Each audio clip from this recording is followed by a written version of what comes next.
तो फिल्म की शुरुआत होती है मेगन नाम की एक लड़की से, जिसके डैड बहुत ज़्यादा बीमार थे। वो कैंसर पेशेंट थे और जल्द ही मरने वाले थे, जिसकी वजह से मेगन बहुत ज़्यादा दुखी भी रहती थी और वो चाहती थी कि किसी तरह से उसके डैड का इलाज हो सके। उनका ख्याल रखने के लिए उसने अपनी जॉब तक छोड़ दी थी। इस टाइम वो हर तरीका आजमा रही थी अपने डैड को ठीक करने का, जबकि दूसरी तरफ उसकी मॉम थी जो उसके डैड को ठीक करने के लिए ब्लैक मैजिक का यानी काले जादू का इस्तेमाल करने की कोशिश करती थी। कभी वो उनके बेड के नीचे इंसानी दांत रख देती थी तो कभी हड्डियां, और इन चीजों से मेगन को बहुत ज्यादा गुस्सा आता था। वो इनकी ये सारी चीजें उठाकर डस्टबिन में फेंक दिया करती थी। यहाँ तक कि मेगन की मॉम तो अपनी दोस्त के कहने पर अपने हस्बैंड को अजीबोगरीब पोशंस भी पिलाने लगी थी, और मेगन को अपनी मॉम पर गुस्सा आता था कि वो इतनी पढ़ी लिखी होने के बावजूद ये सब कैसे कर सकती हैं। मेगन और मेगन के डैड की नर्स को लगता था कि उसके डैड की हालत इसीलिए ठीक नहीं हो पा रही क्योंकि उसकी मॉम उसके डैड के साथ अजीबोगरीब एक्सपेरिमेंट करती है। हमें पता चलता है कि मेगन के अपने भी कुछ मसले चल रहे थे। उसे पैसों की जरूरत थी, जो पैसे उसे उसके डैड देने वाले थे, लेकिन अब बीमारी की वजह से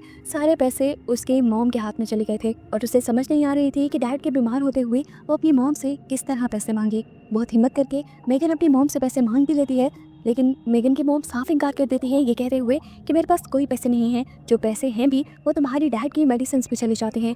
उसकी मॉम भी काफी उदास रहने लगी थी, इसीलिए मेगन आज अपनी मॉम से कहती है, मैं डैड के पास हूँ उनका ख्याल रखने के लिए, आप थोड़ी देर बाहर घूम कर आए। जैसे ही मेगन की मॉम घर से बाहर जाती है तो पीछे से मेगन के डैड की हालत बिगड़ने लग जाती है और वो अपनी वाइफ को आवाज देने लगते हैं और उसे कहते हैं कि मुझे बहुत ज्यादा दर्द हो रहा है। ये देखकर मेगन घबरा जाती है और उन्हें उनकी मेडिसिन दे देती है। जब वो ऐसा कर रही थी तो उसे अपने घर के ऊपर वाले फ्लोर से टक टक की आवाज़ें आने लगी, ऐसे जैसे ऊपर कोई चल रहा हो। वो इसे अपना वहम समझती है और वॉशरूम में हाथ मुंह धोने के लिए जाती है, जहाँ उदासी में उसे अपने डैड के वीएम भी आते हैं, उस टाइम के जब वो छोटी हुआ करती थी और उसके डैड उसे अपने साथ खिलाया करते थे। लेकिन जब वॉशरूम से बाहर निकलती है रोते हुए तो वो देखती है कि उसकी मॉम उसके डैड को दवाई दे रही थी, और ये देखकर वो घबरा गई क्योंकि अभी तो वो अपने डैड को दवाई देकर अंदर गई थी। वो अपनी मॉम पर गुस्सा होने लगती है कि आप कम से कम मुझसे पूछ तो लेती हैं मेडिसिन देने से पहले, अब उनको ओवरडोज दे दी गई है। मेगन अपनी मॉम से कहती है, और कोई रास्ता नहीं है, हम ऐसा करते हैं कि दोनों ही आज डैड के साथ स्टे करते हैं। ये तीनों एक ही बेड पर सो जाते हैं और सुबह जब मेगन की आंख खुलती है तो वो देखती है कि उसके डैड अब इस दुनिया में नहीं रहे थे। घबरा कर वो अपनी मॉम को उठाती है और खुद बहुत ज्यादा रोने लग जाती है। ये लोग मिलकर उसके मुंह और आंखें बंद करते हैं और मेगन अब इस हादसे से टूट सी जाती है, लेकिन वो नोटिस करती है कि उसकी मॉम को तो जैसे जरा बराबर फर्क नहीं पड़ा था। उसे सोच आती है कि क्या मॉम को डैड से प्यार ही नहीं था। यहाँ मेगन को अब टेंशन हो रही थी कि उसे अब अपने डैड का फ्यूनरल करना होगा, और जब वो इस बारे में बात करने के लिए अपनी मॉम के पास जाती है तो वो नोटिस करती है कि उसकी मॉम उसे आता देखते ही यहाँ से ऊपर चली गई थी। वो चुपके से अपनी मॉम की बातें सुनती है तो उसकी मॉम किसी को बुलाने वाली थी। वो उसे बताती है कि मेरा हस्बैंड मर गया है और आप जल्दी आए। अब मेगन जल्दी से आकर अपनी मॉम से पूछती है, आप किससे बात कर रही थी? एम्बुलेंस से? आपने उनके फ्यूनरल की कोई तैयारी की? लेकिन यहाँ उसकी मॉम उसकी बातों का जवाब देने के बजाय बड़े ही आराम से कॉफी बनाने लगती है और मेगन को गाने प्ले करने को कहती हैं, जिस पर मेगन का दिमाग घूम जाता है और वो कहती है, मॉम आपको समझ भी आ रही है कि हमारे साथ हो क्या गया है? मेरे डैड आपके हस्बैंड इस दुनिया से चले गए हैं और अब हमें उनका फ्यूनरल करना है। इस पर उसकी मॉम भी चिल्ला कर कहती है, चुप करो, ऐसा कुछ नहीं होगा, हमें बस तुम्हारे डैड की बॉडी को ठंडा रखना है, जिसके बाद वो आ जाएगा और तुम्हारे डैड दोबारा जिंदा हो जाएंगे। ये सुनकर मेगन का तो दिमाग ही घूम गया। उसकी मॉम अब क्या करना चाह रही थी? उसे अपनी मॉम पागल लग रही थी, लेकिन तब उसकी मॉम उसे कहते हैं कि मैं एक ऐसे आदमी को जानती हूँ जो मुर्दा आदमियों को दोबारा जिंदा कर देता है। मेगन उन्हें समझाने की कोशिश करती है कि ऐसा इम्पॉसिबल है। तब मेगन की मॉम से कहती है, अगर तुम इस सब में मेरा साथ नहीं दे सकती तो खुदा के वास्ते तुम यहाँ से चली जाओ। अब मेगन भी बाहर जाकर रोने लग जाती है और तभी उसे अपने डैड का विजन आता है। उसके डैड उसके साथ बैठे हुए थे, उसे ऐसा लग रहा था। उसके डैड इस मरतबा से कहते हैं कि तुम्हारी मॉम जो कह रही है ठीक कर रही हैं, तुम्हें उनका साथ देना चाहिए। अगर तुम उनको कोशिश नहीं करने दोगी तो तुम उनके लिए बुरी बन जाओगी। मेगन को इस टाइम ये बातें समझ आने लगी और उसने अंदर जाकर अपनी मॉम से कहा कि बताएं क्या करना है। वो सबके लिए इसलिए मानी थी क्योंकि उसके डैड ने उसे समझाया था, देखो जब मैं जिंदा नहीं होगा तो तुम्हारी मॉम भी समझ जाएगी कि ये सारी चीजें फालतू की हैं और वो कभी दोबारा इनके ऊपर बिलीव नहीं करेंगी। यहाँ पर मेगन की मॉम भी काफ़ी सेटिस्फाइड नजर आ रही थी कि अब मेगन उनका साथ दे रही थी। वो मेगन से कहती हैं कि हमें सबसे पहले मिलकर हॉल को खाली करना होगा, यहाँ पर एक सामान भी नहीं छोड़ना। हॉल को खाली करने के बाद ये लोग पूरे घर की विंडोज़ को अच्छे तरीके से ढक देते हैं ताकि इनके घर में रोशनी ना जाए। सारी खिड़कियाँ ढकने के बाद जब वो शीशे ढक रही थी तो उसे एक शीशे में साया दिखाई दिया। जैसे ही उसने पीछे मुड़कर देखा तो पीछे कोई भी नहीं था। उसने दोबारा शीशे में देखा तो अब वो साए कई ज़्यादा हो गए थे। उसने लाइट ऑन की तो दोबारा वहाँ पर कोई भी नहीं था। डरते हुए उसने सारे शीशों के ऊपर भी कपड़ा डाल दिया जैसा उसकी मॉम ने उसे कहा था। इसके बाद मेगन की मॉम उसे खास किस्म का सूट देती है जिसे मेगन पहन लेती है। जिसके बाद ये लोग उसी आदमी का इंतजार करने लगते हैं। घंटों गुजर जाते हैं। जब वो नहीं आता तो मेगन अपनी मॉम पर गुस्सा होने लगती है कि मेरा ख्याल है वो सब लोग फेक हैं। ये सुनकर मेगन की मॉम को भी गुस्सा आ जाता है और वो उससे कहती है तुम यहाँ से दफा हो जाओ। तुम चाहते ही नहीं हो कि तुम्हारे डैड जिंदा हो। तुम मेरा साथ नहीं देना चाहती। तुम यहाँ रुकी भी इसीलिए हो कि किसी तरह तुम मेरा काम रोक सको। अभी इन दोनों की बहस ही चल रही थी कि एकदम से वो आदमी घर के अंदर भी आ गया।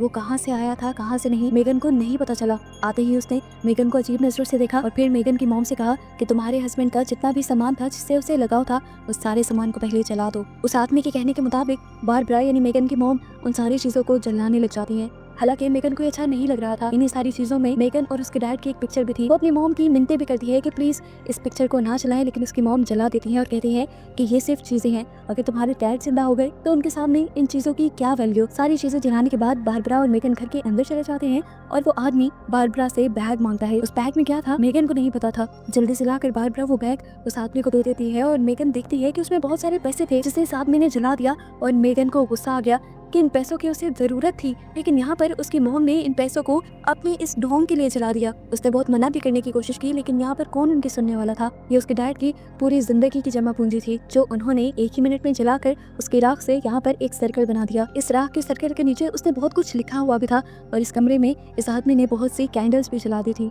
अब मेगन को बहुत ज्यादा गुस्सा आ रहा था। वो अपनी मॉम का साथ देना नहीं चाहती थी, इसलिए रूम के बाहर आ गई और तब एक और मरतबा उसे अपने डैड की वियन आए। उसके डैड ने उसे कहा कि तुम अपनी मॉम का साथ दो, उन्हें ऐसे ही अकेला मत छोड़ो, उनके लिए भी ये मुश्किल वक्त है। अब मेगन जब अंदर जाती है तो उसे उस सर्कल के अंदर बुला लिया जाता है। वो आदमी बताता है कि ये सर्कल एक प्रोटेक्शन है। मेगन पूछती है किस तरह की प्रोटेक्शन। तो उसकी मॉम कहती है कि तुम्हारे डैड को बुलाने के लिए हम एक रिचुअल करने वाले हैं जिसमें तुम्हारे डैड की डेड बॉडी को इस सर्कल के अंदर रखकर हमें एक कुर्बानी देनी होगी और वो सेक्रीफाइस करने के बाद हम यहाँ से सोल्स की दुनिया में पहुंच जाएंगे जहाँ पर बहुत सारी सोल्स हम पर हमला करने की कोशिश करेंगी और ये सर्कल उन्हीं सोल्स से हमें बचाएगा। वहाँ जाकर हमें अपने आप को उन सोल्स से बचाना होगा और एक और कुर्बानी देनी होगी, जिसके बाद हम तुम्हारे डैड की सोल को लेकर यहाँ इस दुनिया में वापस आ जाएंगे और तुम्हारे डैड जिंदा हो जाएंगे।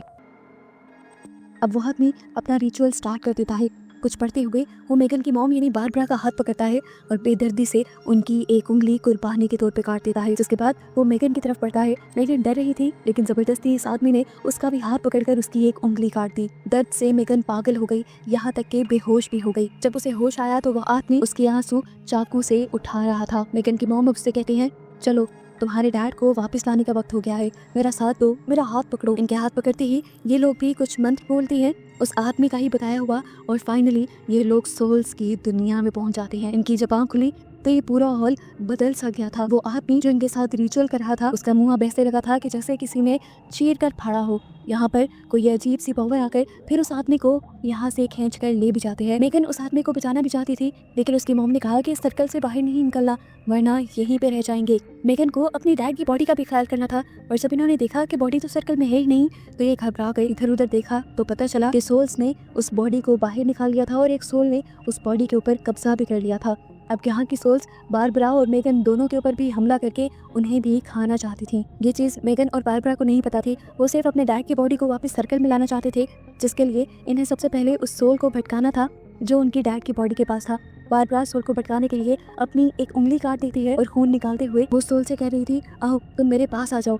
ये सोल उसके हस्बैंड की बॉडी के अंदर थी। वो उस बॉडी को सर्कल के अंदर लाना चाहती थी, लेकिन सोल इन सर्कल के अंदर नहीं आ सकती थी। अपने हस्बैंड को इस सर्कल के अंदर लाने के चक्कर में गलती से बारबरा का पाँव उस सर्कल से बाहर निकल जाता है और फौरन ही यहाँ की सोल्स उसे खींचकर बाहर निकाल लेती हैं और इस तरह उसकी भी जान खतरे में पड़ जाती है। ये देखते हुए मेगन को भी बुरी तरह डर लगने लगा था। वो रोने लगी थी। वो अपने मॉम डैड को पुकारती है, मदद के लिए यहाँ किसी को पुकारती है, लेकिन यहाँ कोई नहीं आ रहा था। उसकी मॉम को इन सोल्स ने मार डाला था, जिनका खून अब उसके दायरे के इर्द गिर्द भी था। मेगन यहाँ लगातार रोती रहती है और उसे इर्द गिर्द बहुत सारे सोल्स की भयानक हंसी की आवाज़ें आती रहती हैं।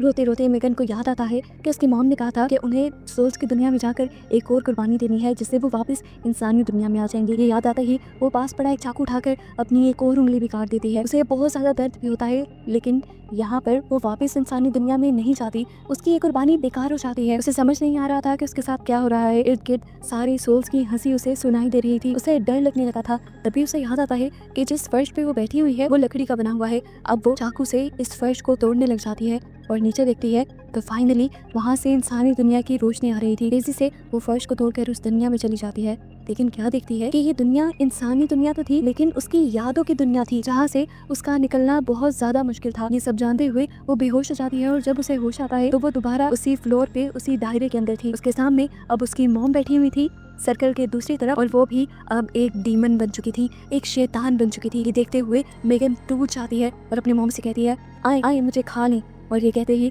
वो सर्कल से बाहर निकलकर अपनी मॉम की तरफ जाने लगती है और तभी एक जोरदार रोशनी उसकी आंखों में टकराती है और जब वो आंखें खोलती है तो देखती है कि वो अब अपनी असली दुनिया में आ चुकी थी। असल में तीसरी कुर्बानी उसे अपनी जान की ही देनी थी। यहाँ वो इस दुनिया में अकेली ही आ पाई थी और बस इसे ही दिखाते हुए ये कहानी यहाँ खत्म हो जाती है।